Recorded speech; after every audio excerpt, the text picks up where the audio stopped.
Everyone has a good story to tell, and you know it is a good story when the person leans in and says, "See, what had happened was," and then tells the story. This podcast provides those opportunities to tell those types of stories in education. The stories will be from the good, the bad, and everything in between. We wanted to do this podcast to showcase stories in education and to give flowers to educators who deserve recognition for their excellence. Our guests will feature parents, students, teachers, administrators, and just about anyone who is involved in education. These stories will inspire you, challenge you, and help you to reflect on your practice of education, whether it be from the inside of the classroom or outside. If you have a good story to tell, we'd love to hear it. Email us at contact@andredoughty.org. We'd love to have you or your story on a future episode. See What Had Happened starts now. Welcome to See What Had Happened. We're your co-hosts, Danielle and Andre Daughty. If this is your first episode tuning in, thanks for dropping by. We've got several episodes for you to laugh and listen to. You'll also enjoy stories from the good, the bad, and everything in between. Yes. If you've been following along and are friends of the podcast, welcome back. You are officially a part of the family. Today, we have a special guest joining in on the phone, Mrs. Batsheva. Frankel, did I get it? You did. You totally scored. Tell us about yourself, please. Well, I am a veteran educator of over 25 years, and now I'm doing it really big time, which is an educational consultant with my consulting company, New Lens Ed. And I have a podcast called Overthrowing Education, and Andre has been a guest on that podcast. And that's what I do. I just released my first asynchronous course that is on a methodology called Lenses of Questioning, which is all about helping students, actually helping teachers ask a wider variety of kinds of questions and having the teachers train the students to ask a wider variety of kind of question and more focused questions to really promote critical thinking and analytical skills. And it's super fun because everything I do is has to be, engaging and fun, and I gamify things, and, so. Oh, that sounds fun. That does. Yeah. For our listeners, you may not know this, but this is the inspiration to the podcast. I was a guest on Batsheva's podcast a while back, and after we went off air, we were talking about what does it take to do a podcast, and I gave her this idea. And I mean, immediately she was like, "Why aren't you doing this? You should have been doing this already." And I'm like, "Yeah, I'm a little scared to take the leap." And she's like, "Quit being scared. You've got to do this." And so the more and more I researched, was like, I could do this. And so thank you for just the encouragement and the friendly nudge to do this. Because it is so fun. Me into it with him. Yeah, I didn't even know about that bonus when I said that you're going to have this whole bonus. Yeah. I'm so thrilled that I could inspire you, and I'm so happy that you did it, and you can see it's not as big a deal as you think it is, right? Right. Yeah, and the stories that have come out so far just from the previous episodes, and hearing how different we all are, but how alike we all are as well. That's the purpose of it. And the stories of people crying and people laughing and parents supporting, this is so dope. So once again, every teacher has, and that's why I loved this idea so much, because every teacher has so many great stories. They all have funny stories. They all have inspirational stories. They all have all kinds of stories. And you're such a storyteller. Yeah. So I thought it's a natural fit. It's perfect. So yeah, it's been really great. So once again, truly, truly appreciate you. My pleasure. Okay, so let's set up this story. Is this story that you're going to share, is this from a student's perspective? Is this you as educator? Go ahead and set up the story for us. This particular one, and I have lots of funny stories, and maybe somewhere down the line I'll share that, but I wanted to share kind of an inspirational one because I feel like this is trying times for teachers. And a lot of teachers are really feeling burned out in a way that they usually don't feel sometimes ever, but certainly not until like, the end of May or June. And so this is a hard time. And so I wanted to share something that was inspirational. Hopefully, we'll see. You'll let me know. So this is actually something that happened to me. And it's something that I draw on to keep myself moving forward and to give myself perspective. And so I will share it with you and then tell you what I got out of it and see what happens. So go right ahead. Tell us what had happened. So what had happened was I was teaching 2 ninth grade classes, among other things. And it was a school that had just started at that year. And at the beginning of the year, everything was going pretty well. And then there was this one student, I'm just going to call her B. And she, when she would come in, she often would have a really negative attitude. Now, sometimes she'd be fine. And those days went great, but she somehow had a lot of pull and sway, and her energy really affected the rest of the class in a way I hadn't seen. It was really interesting. So when she came in with negative energy, it would just the whole class, it would just be no matter what I did, it was really, really hard. And, I do a lot of collaborative learning, a lot of partnering work and a lot of group work and a lot of different kinds of things. So if she had that negative energy, it would infect whoever she was working with, whether it was a group or a partner, and then it just kind of spread throughout the whole class. So she was really, really smart too. And sometimes I could engage her. I really, really worked hard to try to figure out what's that key that I could find to reach her. And so she was an incredible artist. So I did this one assessment that involved doing these cartoonings, and she loved that. And she was really good at it, but then went right back to super negative energy. And I taught, this was I don't know, 2010, I guess, 2011, I don't remember. Prezi, when Prezi was a new thing that nobody had heard of, and it was really interesting. My husband had introduced me to it as an ed tech specialist. And so I loved it. So I taught it to my students, and then they had to learn this content on their own, do some research, and then come back and they had to create a Prezi to show it to everybody. She loved it. That was she was shining. She was amazing. She did the best Prezi in the class. It was incredible. And then she went right back to negative. And it would be things like she'd come in the class, the very first thing, and she'd be like, I hate this class. It's okay. Or I hate this school. Good morning to you. Yeah. Right. And so I was always and I took it so personally, and I really tried with her. So what happened was I thought I lost my mojo as a teacher. I thought I don't have it anymore. That thing that I had, I think it's gone. Mm-hmm. I don't even want to teach anymore. It was bumming me out. So it was infecting everything. And even though I would have really good experiences in other schools and other teaching, and I was teaching somewhere else that year as well, and everything was fine, but it was really getting me down. Mm. And so I thought, maybe I shouldn't be doing this anymore. So I was thinking, okay, but I want to stay in education. What else could I do? And then right at that time, there was this contest, and the contest was, I'm not going to get into all the details, but it was this big Los Angeles wide contest. And it had to do with creativity and educational stuff. And I decided I was going to enter, and I did. And because I was so miserable, because she made me so miserable, I pushed really, really, really hard to win this contest. And, you had to get votes and everything else. I mean, I just did everything I could, put my whole 100% self in, because I was like, this is the thing that's going to get me out of here, because the prize was a huge grant to make this project happen. Okay.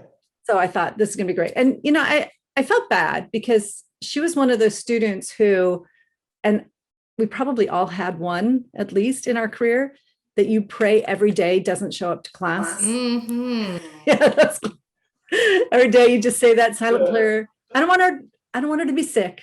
I just don't want her to. I just need a day off. Yeah. We will still wish you well. We will wish you well. We not love here. you, but there are some days we just need a break. I needed a break. And when she wouldn't be there, the class would just be amazing, always. And as soon as she would walk in the door, I'd just be like, The energy would like, shift. here it comes, right? So what it did is like I said, it made me work really, really, really hard to win this contest. And so out of 350 entries, I won the contest.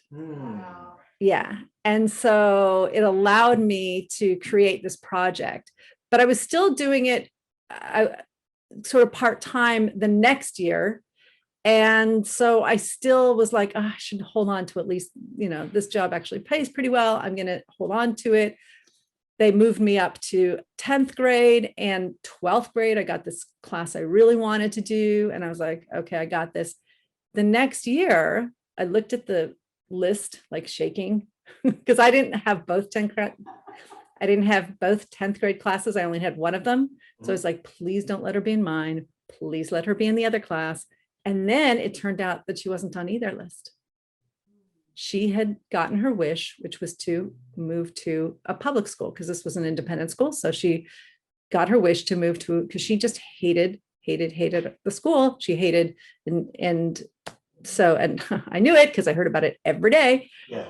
And I was so relieved. And so I had this 10th grade class and they were fantastic. Without her in it, we had an amazing year. But what happened was also in October of that year, I got an email. It was the most amazing email I ever got from a student. And I've gotten some great emails over the years. And just in a nutshell, she said, I'm so happy because I'm in the school that I really want to be in. And I know it's the right school for me. But I wanted to say how terribly sorry I am that I behaved that way in your class and that I treated you so disrespectfully when you are truly the best teacher in that school and one of the best teachers I've ever had. And then she went on to tell me how in her English class, her teacher had asked the students to do some kind of presentation and she did a Prezi. And she said everybody's minds were blown. They had never seen anything like what she did. And she was so happy that I had taught, in addition to everything else, that I had taught her that skill that she loves. And she went, it just went on and on. It was a very long letter. And she asked for my forgiveness. And she said, I really hope that all of your students who have you this year know how lucky you are and appreciate you. Someone's cutting onions in here. All right. My goodness. Allergies? Do you have allergies, Andre? Little sniffy there. It's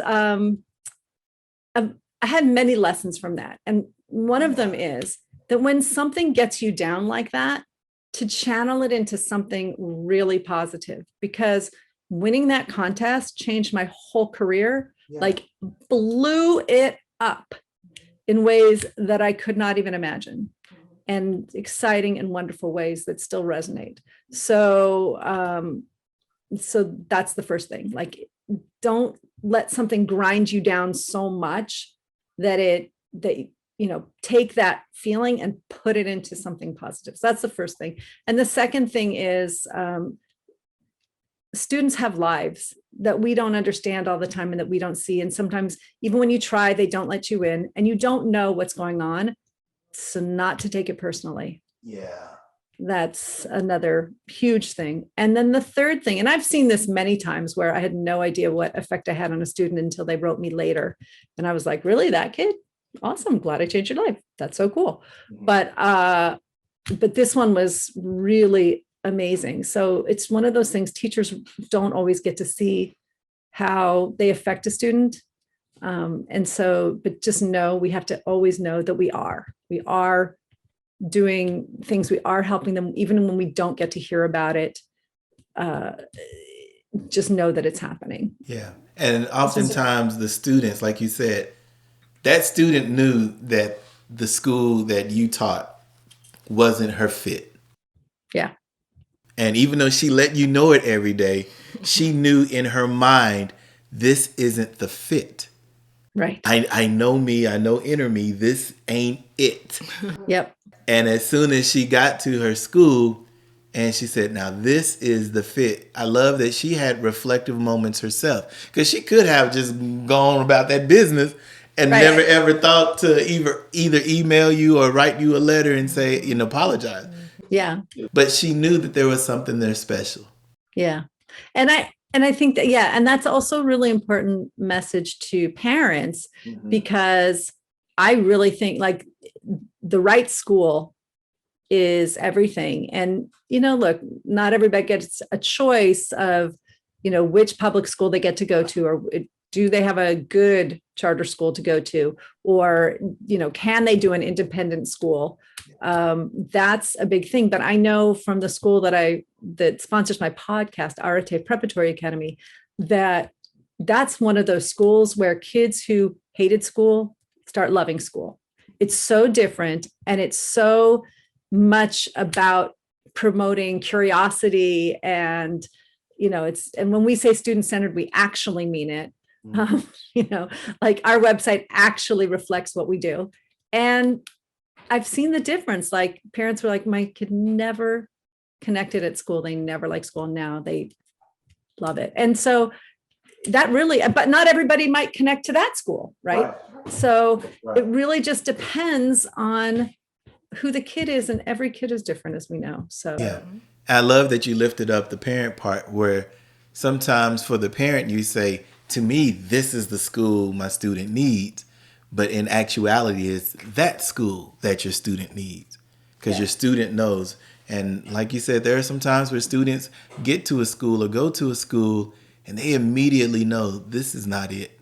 Yep. Whether it be the teachers, whether it be the culture, whether it be the friends, whether I feel ostracized, whether I'm not challenged, whatever it may be, sometimes those students immediately know, especially the secondary. They immediately know. Right. And if there's a way we can help them, whether it's within the school itself to raise up what that school is doing, if we can't move them to a more appropriate school, then, if we can, and parents can, if they really learn what great education could and should be, they have a lot more say than they think. I have this friend, she has 4 kids, and all 4 of them went to a completely different high school. Like so different, because they all needed something different. So just having that right fit, that does make such a big difference. But then shout out to you too, because you knocked out Prezi way before when Prezi was popular. Right. And I'm imagining like at that other school, she was like, y'all don't know Prezi? Exactly. Let me show you real quick. This is, forget your PowerPoint. You don't need PowerPoint. Here's, and now she's like the best thing ever. They loved it. And again, I have to give credit to my husband for introducing me to it. But the kids used to call Prezi, because people would say like, what's Prezi? And they say, it's PowerPoint on steroids. That's exactly. And now, I still use Prezi all these years later, and they've changed it so many times, and it gets better and better and better. But I look at those first ones I did, and I was like, they're not that great. Yeah. But back then, that was phenomenal. Yeah. Versus is Prezi still free for educators? I think it is. Yeah. And they have a whole. They're doing video now, and like there's a whole. So many things. Yeah. Okay. Yeah. But I'm also into, I use Google Slides a lot. And that too. So just depends. Agreed. Some of the best educators in the world are people you've never heard of. They may not be on TV or get the National Teacher of the Year awards, but we want to give those teachers their flowers today. Sprout Outs is sponsored by Pinky and Paws Petals. So, Batsheva, who would you like to sprout out today? I love that idea of sprout out. I've been really blessed to have so many people in my life, great educators and mentors. So I'm going to go way back in the Wayback Machine to the very first inspirational educators. I'm going to cheat because it was a group of 3. When I was in 3rd grade, I started a new school that had just been built. And so they had what was called open space classrooms. So in 3rd grade, we had 3 teachers and 80 students. And those 3rd grade teachers changed my life. They were the most amazing educators, and they were so creative. Everything that I think about and all the buzzy things that people talk about, they just did that naturally, all the amazing things. And so they taught me, because before that I went to a very traditional school, and, I was a good student, but it was boring. And every day was a day you just wanted to be there because you knew it was going to be amazing. And they honored every kid. Like, they knew that I needed to be challenged, and they knew how to take care of this kid and that kid. I'm sure this isn't her name anymore, but Miss Enright, Mrs. Peterson, and Mrs. Dyer. Those were the Dwyer. I think it was Mrs. Dwyer. Those are the 3 that I want to sprout out, because they just, so much of what I do and think about as an educator comes from them. Yeah. I love that the more people who do these sprout outs, we're finding out that they are going all the way back in that way back machine, and how important it is to have educators speak life into people at the elementary range. Yeah. There is a lot of episodes who sprouted out elementary teachers who saw something in them, did something for them, or encouraged them in a way like, you can do this. And just that inspiration alone traveled 20, 30 years later. So, And you would think that early of an age they would forget. But they don't. And they don't. They don't. It can really have a profound effect. And it's not to say that I've had so many other great teachers. I mean, I could just do a whole episode of, telling about all the great teachers I've had and what they did. And, and I've had some really bad ones too. That also inspire me, by the way, to be a better teacher too. Inspired you in a different way. Exactly. Yeah. Let's sprout them out one more time. Who are the 3? Miss Enright. I think it's Kathy Enright, Kathy Peterson, and I don't remember Mrs. Dwyer's first name, and I'm sorry about that. Sprout them out indeed. We believe when one wins, we all win. How can others follow you on social media? Plug any and everything. First of all, Batsheva Frankel. So at Batsheva Frankel is one way you can find me on Twitter. At Overthrowing Ed is another way you can find me on Twitter. I have overthrowingeducation.com website to find my podcast. You can find it on any platform pretty much. And my educational consulting company is New Lens Ed. So you can find that at newlensed.com. And I can be emailed at either Batsheva at Overthrowing Education or Batsheva at newlensed.com. And that's where either of those places really is where you can find my course on lenses of questioning. But I also teach workshops and coach and mentor for teachers all over the world. And I'm doing obviously tons of online stuff right now. So I do a lot of online workshops and coaching, and I do it in person when it's safe. So that is that I have games and activities that's under Launchbox. Those are the award that I won. Those are games and activities that deal with big philosophical issues. And I have a game frame for humanities teachers called Battle of the Big Ideas. And I'm happy to share it free with anyone who is interested. So you can just write to me to find out about Battle of the Big Ideas.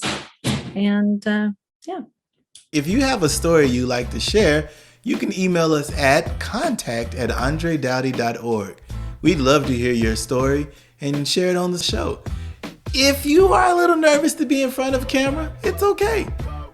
You got something for you too. Email us, and then we'll read your story, and then we'll just kind of share some thoughts about the story. We're here to help you win in any way possible. Some other things that you can do, you can connect with us on YouTube. You can check out those previous episodes, and you can also follow us anywhere where podcasts are located. Just don't forget about us, because we're right here to help you through it, and join us on that journey. Well, this episode is over, and Batsheva, we really truly appreciate you hanging out with us today. I loved being here. Thank you all so much. Don't forget to join us on this next episode of See What Had Happened. This podcast is a proud member of the Teach Better Podcast Network. Better today, better tomorrow, and the podcast to get you there. You can find out more at teachbetter.com/podcast.